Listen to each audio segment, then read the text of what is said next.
My name's Adam Melnyk. I'm a leadership coach with Seeding the Lead, and today I'm going to tell you a little bit about my personal life.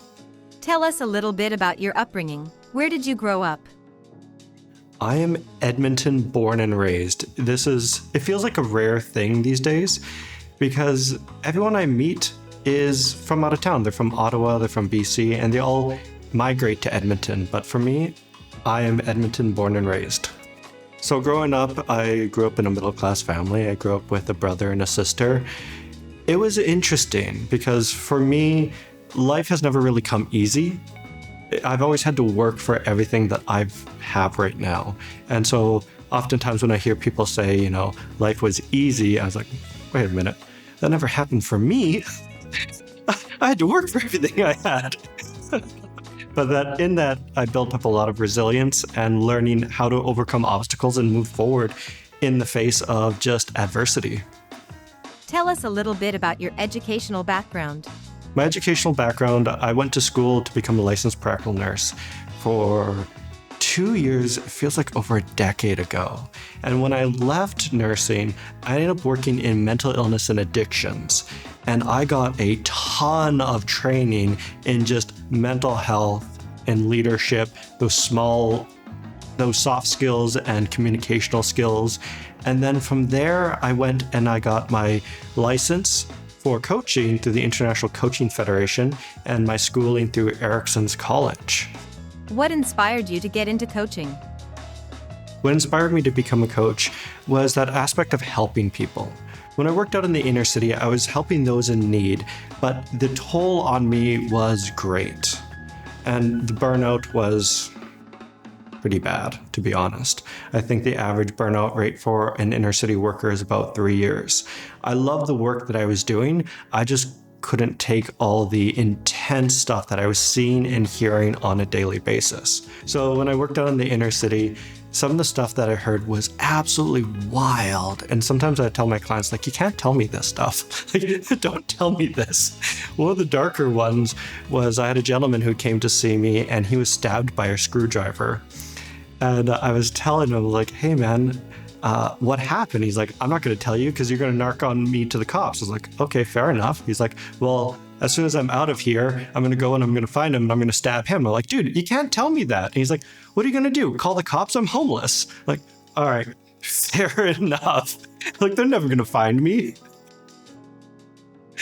So working in the inner city gave me a lot of interesting stories. I remember working with one gentleman and he said, hey, I have a bit of an itch on my scalp. I don't know what's going on. So I took my little comb and I started peering through. His entire head was just covered in head lice. It was intense. It felt like a moving carpet. The amount of work that we had to do to just de-lice him and shave his head took, I think, the better part of 3 to 4 hours worth of work. And that was just on one client. What was your first job? My first job was really working at McDonald's. I worked in the back, flipping burgers with a spatula, doing the fries, working with the hot grease. And then from there, I ended up moving up into crew trainer. And then I was I think they were assistant management or team leader kind of aspect there. And that was a lot of fun. Just learning to work with people in a much more professional setting. It was something I'd never done before, and it was an experience of value to this day. Was there any training that you took in McDonald's that is valuable enough to use today? What McDonald's really taught me was in leadership, I am responsible for my team. That if I send them out into the world and they are underprepared, if they don't know what they're doing and they do something wrong, that is my responsibility. I was taught as a crew trainer that, hey, you have to teach these people, you have to train them up properly and take care of them so that they can go out there and do their job.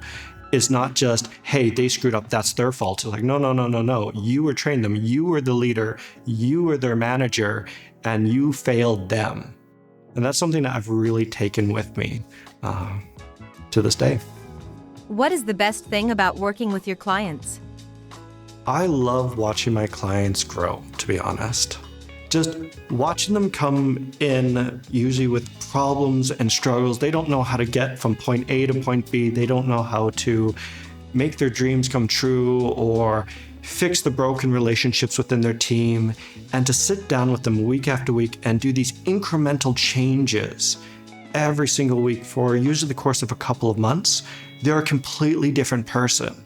And I always take some time to celebrate with my clients and say, hey, give yourself a pat on the back. Like, you've gone places, you've really grown. And I review from where they used to be to where they are now. And they go, wow, I'm a completely different person. I said, yeah, you are. And you're killing it out there. Why did you start seeding the lead?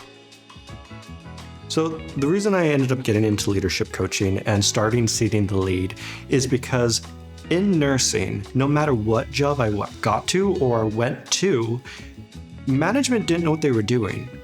They were often burning their people out. They were using them and tossing them aside.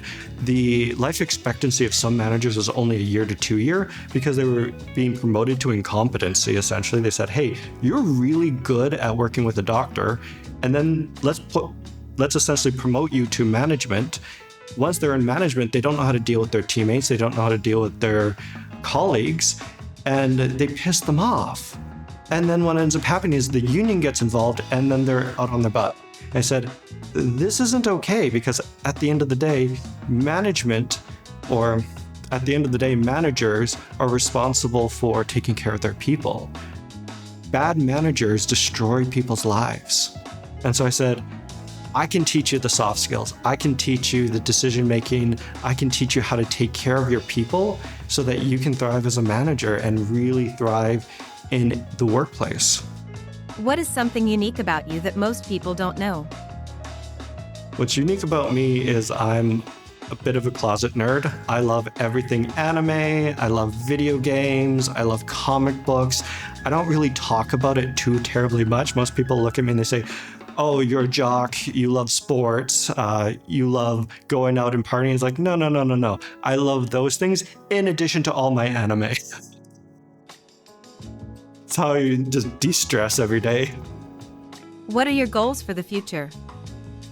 My big goals in the future is to do more public speaking, to get out there in front of a massive crowd and just help individuals just build those soft skills to be able to communicate with people and to build their team. I know one of my big goals is to do a lot more traveling, to see Europe, to see Japan, to see China. That's a passion of mine. And I know hopefully in the next few years, I'll be making those come true.